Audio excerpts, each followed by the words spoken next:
SG Consultancy Services. Study MBBS in Russia, Philippines, Uzbekistan. Board మీటింగ్లో అంతకుముందు ఏం జరిగిందంటే మేనేజింగ్ డైరెక్టర్ గారు వచ్చి 6వ సీటు దగ్గర మంచినీళ్ళ గ్లాసు మీద మూత లేదు అని కోపడతాడు ప్యూన్ని పెడతారనమాట. అంటే అన్ని సునిశ్చితంగా అబ్జర్వ్ చేశారు అని చెప్పి ఎస్టాబ్లిష్ చేశారు. చేసి రెడీ 6వ సీట్ నాదే. ఇదంతా చూసిన తర్వాత వెళ్ళి బాబు గారి దగ్గర ఏంటి అని, సార్ చిన్న ఆలోచన వచ్చిందండి నాకు అని చెప్పు. ఆ అమ్మాయి నాకు నీళ్లు తాపించింది కదండి, నన్ను నా ప్రపోజల్స్ అన్నిటికీ నో చెప్పి నీళ్లు తాపించింది కదా. ఈ 6వ గ్లాస్ మీద మూత లేదని ఆల్రెడీ ఎస్టాబ్లిష్ చేశారు కదా, ఈ గ్లాసులో నీళ్ళు గడగడగడ తాగేస్తా సార్, నీళ్లు తాపించిందని సెన్స్ వస్తుంది సార్ అని చెయ్యాలనుందండి అన్న.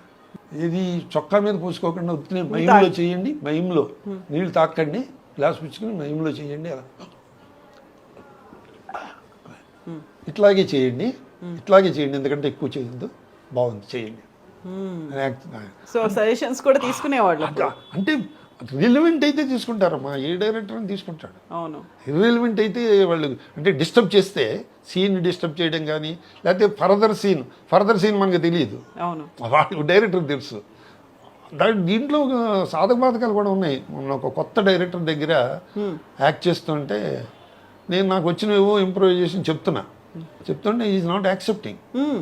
చేస్తే లంచ్ వరకు చూశాను, కొన్ని మంచివి పడతాయి, కొన్ని సరైన పడవు. మంచిగానే యాక్సెప్ట్ చేయాలి కదా. నాకు కొంచెం బాధేసి లంచ్ టైంలో ఆయన భోజనం చేస్తుంటే పక్కకి వెళ్ళి, సార్ నేను క్యారెక్టర్ని అర్థం చేసుకోలేదా, లేకపోతే నేను సరిగ్గా ట్రాక్లో లేనా, నాకు ఎందుకు యాక్సెప్ట్ చేయటం లేదు సార్, మీరు చెప్తే నేను సెటరైట్ అవుతానండి అని చాలా పొలైట్గా, సిన్సియర్గా, ఆనెస్ట్గా అడిగితే ఆయన అన్నారు, ప్రొడ్యూసర్లు వచ్చి కూర్చున్నారండి అక్కడ, మీరు ఏది చెప్తే అది నేను యాక్సెప్ట్ చేస్తే నాకేం సరుకు లేదనుకుంటారు, వాళ్ళు భోజనం చేసి వెళ్ళిపోయారు, మధ్యాహ్నం తెచ్చిపోయి చెప్పాడు ఆయన. అంటే ఈ విషయం నాకు చెప్తే, సార్ మీరు చెప్పినట్టు ఇలా చేయమంటారా, మీరు చెప్పినట్టు ఇలా చేయమంటారా అంటే ప్రతిదానికి అంటే నేను కొత్త కాదండి, ఇలా చెప్పాలని కూడా నాకు తెలియదండి అన్నాడు. తర్వాత 2-3 సినిమాల్లో నాకు ఛాన్సులు ఇచ్చాడు. ఆ తర్వాత ఇప్పుడు పెద్ద హీరోలతో కూడా చేసినటువంటి సినిమాలు ఉన్నాయి కదా, వాటిలలో కూడా ఇలాంటి ఫన్నీ మూమెంట్స్, అనుభవాలు ఉంటాయి కదా. డెఫినెట్గా. ఎందుకంటే ఒకసారి ఏదో క్యాషియర్ వేషం వేసాను ఏదో సినిమాలో, వేసి మోహన్ బాబు గారు హీరో అంటే విత్డ్రాయల్ ఫారం ఫిలప్ చెయ్యి అన్నా. చెయ్యి అంటావా, నేను హీరోని, చెయ్యండి అనాలి అన్నాడు ఆయన. అంటే స్క్రిప్ట్లో చెయ్యని ఉందండి. అవును, నథింగ్ ఉంటే డైరెక్టర్ పిలిచి, చూడండి నన్ను పట్టుకుని ఏకవచనంతో ప్రయోగిస్తున్నాడు అన్నాడు ఆయన. అని నవ్వుతూ వాళ్ళకి వెళ్ళకపోవడం కొత్త కదా మేము. అయితే స్క్రిప్ట్లో ఉన్నట్టు చెప్పాను సార్ అన్నాడు డైరెక్టర్. పోనివ్వండి, బెదిరించకండి వాళ్ళని, చెప్పయ్యా బాగానే చేసావు చెప్పు. అలా వాళ్ళతో బాగానే ఉంటాయి. హలో బ్రదర్ సినిమాలో కూడా చేశారు. హలో బ్రదర్లో కూడా నాకు మంచి అనుభవం. రాత్రి 12ంటికి శీతాకాలంలో అవుట్డోర్లో తీశారు ఆ షాట్. రామానాయుడు గారి కళ్యాణ మండపం చూసారండి, అక్కడ చేస్తే ఆ కత్తి పుచ్చుకుని వాళ్ళని పడవడానికి నాకేం చెయ్యి వణికిపోతుంది, వణికిపోతుంది. చేస్తే ఇలా పట్టుకున్నా కూడా వణికిపోతుంది. అయితే ఈవీ డైరెక్టర్ ఆయన, ఏంటి చెన్ని అలా వణికిపోతుంది స్టేజ్ మీద ఉన్నట్టు అన్నాడు. లేదు ఆగటం లేదండి వచ్చాయండి అన్న. అంటే బ్రహ్మానందం అండి, నువ్వు అలాగే వణుకు, నేను డైలాగ్ వేస్తా దీని మీద, వీడు మన్ను పడవడానికి వచ్చి ఆడు వణుకుతున్నాడు ఏంటి అట్లా కొన్ని ఉంటాయి. అలాగే నాకీ నగలు నాకీ అంటే నాకు ఇస్తే ఎంగిల్ అయిపోతుంది అంటాడు. స్పాంటేనియస్గా కొన్ని పడుతూ ఉంటాయి. ఒక పిక్చర్లో బ్రహ్మానందానికి స్వామీజీ వరం ఇస్తాడు, ఆతలవాడు నీ గురించి ఏమనుకుంటాడో తెలిసిపోతుంది కానీ అంటే ఆ సీన్లో ముస్టాడికి పావలా ఏదో వేస్తాడు. వేస్తే ముస్టాడు పావలా ఇచ్చాడు, ఏదో అడిగాడు, అడుగు తింటే తెలుస్తుంది పావలాకి ఏమొస్తుంది అనుకుంటాడు వాడు మనసులో. వీడికి తెలిసిపోతుంది, వీడు కొడతాడు. అంటే నేను ఆ దారిని పోయే పెద్ద మనిషిని. అయితే ఎందుకంటే ముస్టాడిని పట్టి కొడతాం, ఏదండి మీకు తెలియదండి, మీరు అనవసర విషయాలు ఇంటర్ఫేర్ అవ్వకండి నన్ను ఇలా అన్నాడంటే, నేనేం అనలేదు బాబాయ్ అంటాడు ముస్టాడు. ఆ సీను ఉంది, అయిపోయిన తర్వాత కృష్ణారెడ్డి గారు, జెని గారు అయిపోయిందండి, మీరు ఆఫీస్కి వెళ్ళాలనుకుంటే వెళ్ళిపోండి అన్నాడు. అంటే లేదు వాళ్ళు సెలవు పెట్టారండి, వెళ్ళక్కర్లేదండి. నెక్స్ట్ సీన్ అతనికి పక్కనే బస్ స్టాప్లో బ్రహ్మానందానికి.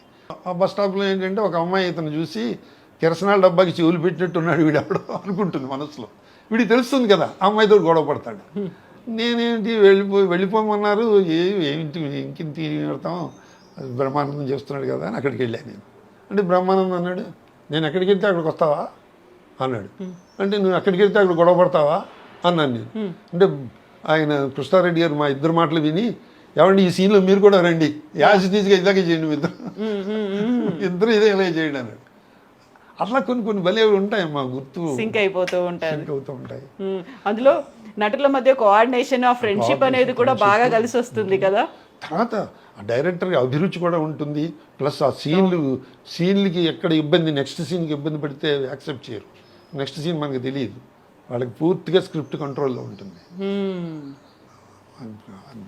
నిజంగా ఆ థ్రిల్ అనుభవించకపోతే మొన్న నేను చెప్పాను కదా అమలాపురం వెళ్ళాను లాస్ట్ మంత్, ఈ బంగారు మురుగు దానికి నేను లెక్కల మాస్టర్ని, ఆ బామ్మగారికి హెల్ప్ చేస్తూ ఉంటా. అయితే నేను ఏమండి పేపర్లు దిద్దుతూ ఉంటారు మీరండి, డైరెక్టర్గా చెప్పారు, పేపర్లు దిద్దుతూ ఉంటారు ఆవిడ వస్తుందండి అంటే, దిద్దుతుంటే చిన్న గ్యాప్ వస్తుంది కదండి ఆవిడ వచ్చే లోపల, ఈ లోపల ఖాళీగా ఉన్నాం ఎందుకండి, ఓ పేపర్ తీసుకుని అడ్డంగా ఇంటికి పెట్టేసి, ఈ రాత బాగలేదు మళ్ళీ పరీక్ష రాయమని, మళ్ళీ పరీక్ష రాయాల్సిందే, ఈ రాత బాగలేదు మళ్ళీ పరీక్ష రాయాల్సిందని వేసాను. బాగుందండి ఇది బాగుంది, మా అబ్బాయి జాతకం చూసారా అని అడుగుతుంది ఆవిడ. చేస్తే నేను చూశానమ్మా, చేసి 100కి 100 మార్కులు వేసేయచ్చన్న, స్క్రిప్ట్లో లేదు, మీరు లెక్కల మాస్టర్ కదండి బాగుంది వేసేయండి అన్నాడు ఆయన డైరెక్టర్ గారు. అట్లా ఒకసారి పడుతూ ఉంటాయి, అవి చెప్పుకుందుకు ఆనందంగా ఉంటాయి. సో ఇప్పుడు మీరు పెద్ద హీరోలతో చేస్తున్నప్పుడు ఆ చేసేది చిన్న రోల్ అయినప్పటికీ, ఒక సీన్ రోల్ అయినప్పటికీ కూడా ఉండేటువంటి కొన్ని మెమరీస్, నాస్టాలజిక్ మూమెంట్స్ అనేవి ఉంటాయి కదా. ఒకసారి మళ్ళీ నెమరేసుకుంటే ఏ సినిమా గురించి మీకు టక్కున గుర్తొస్తుంది? ఇది ఎక్కువ ఇదే మన ఎమ్మెల్యేలండి, ఎమ్మెల్యేల్లో వాళ్ళు దెబ్బలాడుకుంటూ ఉంటారు, భరణీను ఆ అమ్మాయి హీరోయిన్ ఇద్దరు. ఇస్తే నన్ను కూడా రమ్మన్నారు డైరెక్టర్ గారు. సార్ నా చేతిలో గద పెట్టారు, గద పెడితే సార్ నేను ఓ పని చేస్తాను సార్ అన్న. ఏమిటైనా అంటే గదని ఇలా కృష్ణుడిలో పెట్టుకుంటాను సార్ అన్నాడు. ఈడెవడో అంటాడు కృష్ణమూర్తి అంట. అంటే బాగుందండి అలా ఉంచండి. ఆ ప్రొడ్యూసర్ గారు ఇప్పటివరకు కిషోరాటి గారు నన్ను గోపాలకృష్ణ గారు ఎలా ఉన్నారు, కృష్ణమూర్తి ఎలా ఉన్నాడని పలకరిస్తారు నన్ను, ఆయనకి అంత బాగా ఎక్కేసింది. అలాగే ఆ రౌడీలతో పాటు రమ్మన్నారు నన్ను, నేను ఎడిటర్ని కదా, నాకు ఒక ప్యాంటు చొక్కా వేసి రౌడీలతో పాటు రమ్మన్నారు డైరెక్టర్ గారు. సార్ నాకు రౌడీలతో రావడం ఇష్టం లేదు కదా, నేను అందుగురించి నేను సెపరేట్గా వస్తానండి, వాళ్ళతో వస్తే కలిసిపోయినట్టు అవుతుంది, సెపరేట్గా వస్తే ఎస్టాబ్లిష్ అవుతాను కదా, అందుకని ఏడుస్తూ వస్తానండి, ఏడు మొహం పెట్టుకుని వస్తాను. నెక్స్ట్ డైలాగ్ ఉంది కదండి, హాయిగా ఫ్యాన్ కింద కూర్చొని రాసుకునేవాడిని, ఈ ప్యాంట్ ఏమిటో ఈ షర్ట్ ఏంటో రోడ్ల మీద తిరగడం ఏంటో అని డైలాగ్ ఉంది కదా సార్, అందుకని సెపరేట్గా వస్తానండి, అప్పుడు ఎస్టాబ్లిష్. బాగుందండి, ఆలోచన బాగుంది, వాళ్ళతో రావడం నాకు ఇష్టం లేదు కదా.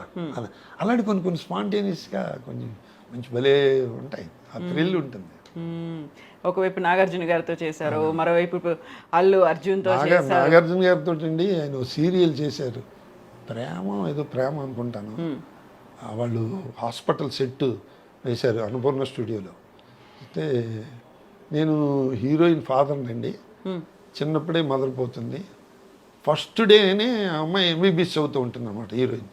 అయితే ఫస్ట్ డేనే నేను అమ్మాయికి తాలింపు పెట్టి ఎంత చేసి వంట చేసి బాక్స్ సర్ది ఇస్తానమాట, తల్లి లేని పిల్ల కదా. ఆ అమ్మాయి ఎవరు డైరెక్టర్ అమ్మాయి పేరు మర్చిపోయాను, రాఘవేంద్ర గారి దగ్గర అసిస్టెంట్గా చేసేది అమ్మాయి, ముస్లిం గర్ల్ లేదు అమ్మాయి పేరు మర్చిపోయాను. జెన్ని గారు దగ్గండి అంది, దగ్గండి అంటే నేను దగ్గరండి అన్నా.